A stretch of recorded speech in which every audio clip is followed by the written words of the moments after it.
ကဲဘသူဘလောက်ဖိုးတွေပေါက်ကြလဲကျွန်တော်တခြားတင်ပေးထားတဲ့တခြားရှာဖွေပြီးတင်ပေးထားတဲ့ခုမကျော်ပတ်သီး1မနက်ကပဲတစ်ဆိုတဲ့ကဏ္ဍလေးနဲ့အဖွင့်လာပြီးတော့အောင်မြင်သွားခဲ့ပြီဘသူဘလောက်ဖိုးတွေရကြလဲဩကြံသေးတယ်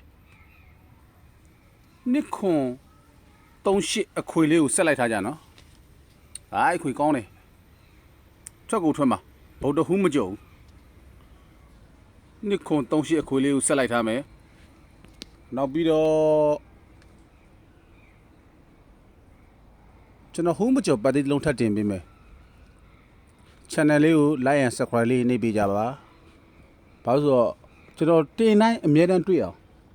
ကျွန်တော်ရဲ့ channel လေးကို like and subscribe လေးနှိပ်ပေးကြပါ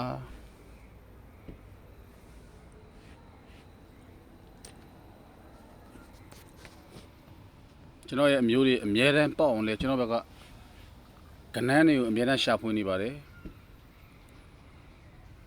အဖွင့်မနဲ့မှာပဲတစ်ဆိုတဲ့ကဏ္ဍလေးနဲ့ကျွန်တော်ရဲ့တစ်ပတ်တီးကတ်လေးအောင်မြင်သွားတော့အတိုင်းမသိပြောတယ်ဗျာဘယ်သူဘလောက်ဖို့ပေါက်ကြလဲဆိုတာလည်းအားလုံးရေးသွားကြပါဦး